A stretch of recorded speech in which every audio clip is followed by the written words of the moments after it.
Back and waist pain can be incredibly debilitating, significantly impacting your daily routines, work productivity, and overall sense of well-being. Traditional medicine offers a holistic and multifaceted view on the potential underlying causes of this very common issue. Let's delve deeper into some of these time-honored perspectives. The role of the body's natural constitution and an excess of cold and dampness. According to traditional medicine, the body inherently strives for a state of equilibrium and balance in its fundamental qualities. When this natural state is disturbed, for example, by an imbalance leading to an increase in what are considered cold and damp qualities within the body, it can manifest in various ways, including the development of pain in the lower back and waist. This accumulation of cold and moisture is thought to slow down circulation, increase feelings of heaviness and stiffness in the tissues, and ultimately result in a persistent sense of overall discomfort and ache in these key support areas of the body. The impact of physical strain and improper movement. Our modern lifestyles often demand a significant amount of physical activity, whether it's the demands of physically strenuous work or the pursuit of intense exercise regimens. Traditional medicine strongly emphasizes the fundamental importance of proper body mechanics and movement patterns. Incorrect lifting techniques, maintaining prolonged periods of standing or sitting with poor spinal alignment and posture, and engaging in repetitive strenuous activities without adequate rest or proper form can all place excessive and uneven strain on the delicate muscles, ligaments, and intervertebral discs of the back and waist. Over time, this chronic strain can lead to inflammation, microtears, and ultimately significant pain and even injury to these vital structural components. Structural issues within the spine. Of course, the physical and anatomical structure of the spine itself undeniably plays a crucial role in back and waist pain.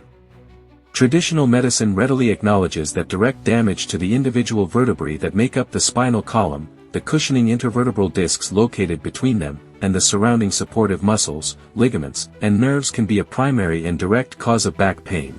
This can arise from acute injuries sustained during falls or accidents, the gradual wear and tear associated with degenerative conditions like osteoarthritis affecting the spinal joints, or even the painful development of herniated or bulging discs that can compress sensitive nerve roots, radiating pain down the legs. Furthermore, congenital abnormalities or structural weaknesses present from birth can also predispose individuals to chronic back pain throughout their lives.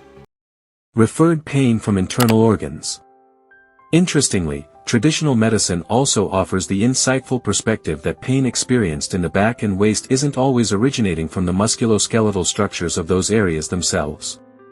Problems and dysfunctions within internal organs located in the abdominal and pelvic regions, such as issues with the kidneys and urinary bladder, disturbances in the digestive system including the intestines, and even conditions affecting organs like the heart and lungs, can sometimes manifest as referred pain that is felt in the back. Identifying the potential source of this referred pain through a comprehensive understanding of bodily connections is considered important in traditional medicine for achieving accurate diagnosis and implementing the most appropriate treatment strategies. Back pain related to women's health. For women, the complex interplay of hormonal fluctuations that occur throughout the regular menstrual cycle, as well as various conditions affecting the reproductive organs such as the uterus and ovaries, can be significant contributing factors to the experience of back pain.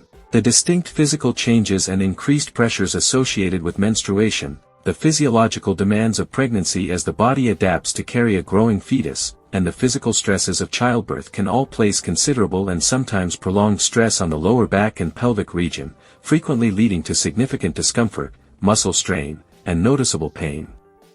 The possibility of underlying serious conditions.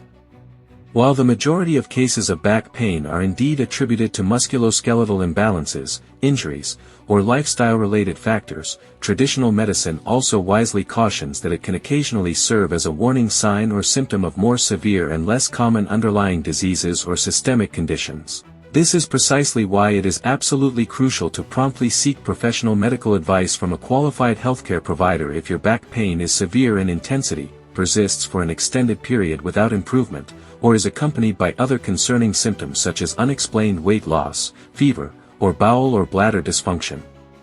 Early and accurate diagnosis is paramount for effectively managing any potentially serious underlying conditions.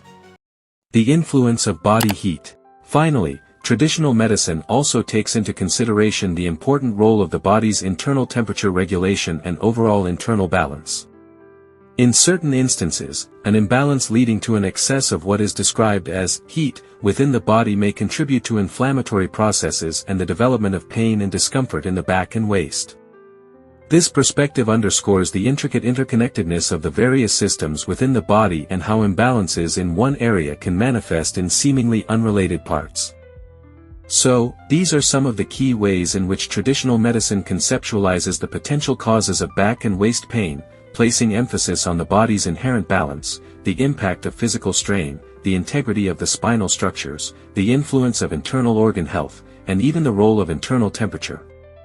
It's vital to remember that this represents a traditional viewpoint, and for an accurate medical diagnosis and the most effective and evidence-based treatment plan tailored to your specific needs, it is always best to consult with a qualified healthcare professional. They can thoughtfully integrate these broader perspectives with the latest advancements in modern medical knowledge to provide you with the most comprehensive and appropriate care.